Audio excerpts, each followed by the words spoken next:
Marxist communist கட்சி அலுவலகத்தில் மதிமுக பொதுச் செயலர் வைகோ சென்றிருக்கிறார். அண்மை செய்தியாக பார்க்கிறோம்.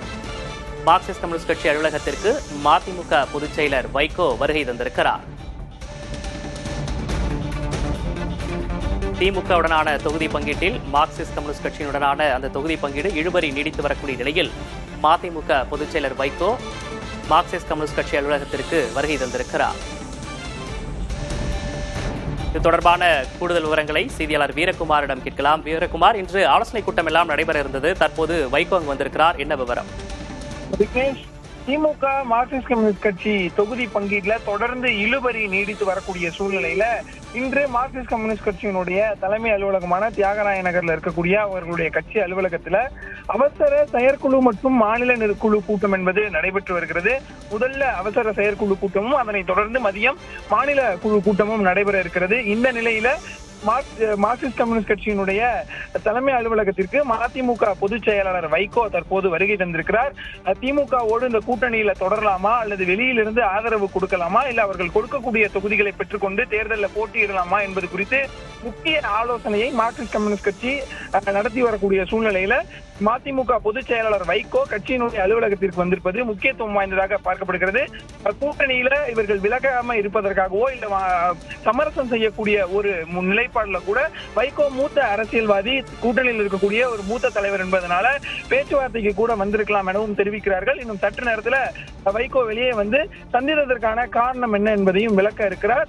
வைகோ மார்க்சிஸ்ட் கம்யூனிஸ்ட் கட்சியினுடைய இந்த அலுவலகத்தில் நடைபெற்றிருக்கக்கூடிய அந்த அவசர செயற்குழு கூட்டத்திற்கு இடையேயே கட்சி அலுவலகத்திற்கு வந்திருப்பது மிகவும் முக்கியத்துவம் வாய்ந்ததாக பார்க்கப்படுகிறது. விக்னேஷ், வீரகுமார், ஏற்கனவே மார்க்சிஸ்ட் கம்யூனிஸ்ட் கட்சி அலுவலகத்தில் செயற்குழு கூட்டத்தில் என்ன மாதிரியான முடிவுகள் எடுக்க போறாங்க அப்படின்ற ஒரு எதிர்பார்ப்பு மேலோங்கி இருந்தது. இந்த சூழ்நிலையில அரசியல் அனுபவம் கொண்ட திரு வைகோவும் அங்கு வருகை தந்திருக்கிறார்.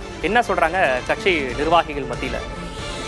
கட்சி நிர்வாகிகள்கிட்ட கேட்கும் போது இந்த அவசர செயற்குழு கூட்டம் என்பது அதாவது நாளை மறுநாள் 23ஆம் தேதி தான் இந்த கூட்டம் என்பது நடைபெற இருந்தது.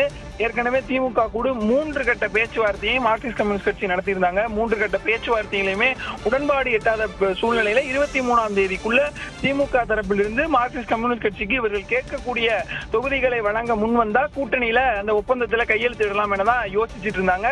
இப்படி இருக்கக்கூடிய சூழ்நிலையில நாளை மறுநாள் நடைபெற இருந்த அந்த செயற்குழு மற்றும் மாநில நிர்வாக கூட்டம் என்பது அவசரமாக நேற்று இரவு அறிவிக்கப்பட்டு இன்று தற்போது நடைபெற்று வருகிறது.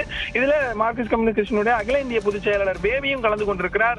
இப்படி இருக்கக்கூடிய சூழ்நிலையில மூத்த அரசியல் அனுபவம் வாய்ந்தவர், திமுக கூட்டணியில மூத்த தலைவராக இருக்கக்கூடியவர் வைகோ தற்போது வந்திருப்பது மிகவும் முக்கியத்துவம் வாய்ந்ததாக பார்க்கப்படுகிறது. ஒருவேளை திமுக கூட்டணியில் இருந்து மார்க்சிஸ்ட் கம்யூனிஸ்ட் கட்சி வெளியே இருந்து திமுகவுக்கு ஆதரவு தரக்கூடிய நிலைப்பாடை இருக்கக்கூடிய ஒரு பட்சத்தில் இருக்கும்பானா இந்த நிலைப்பாடை மாற்ற வலியுறுத்தி வைகோ வந்திருக்கலாம் எனவும் ஒரு தரப்பினர் தெரிவிக்கிறாங்க.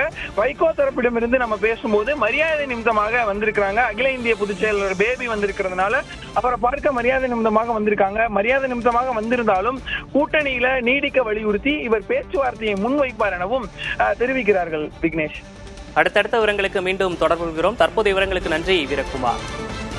மார்க்சிஸ்ட் கம்யூனிஸ்ட் கட்சி அலுவலகத்தில் ஆலோசனை கூட்டம் நடைபெற்று வரக்கூடிய நிலையில் மதிமுகவின் பொதுச் செயலர் வைகோ அங்கு வருகை தந்திருக்கிறார். அடுத்தடுத்த நகர்வுகளை நாம் பொறுத்திருந்து பார்க்கலாம்.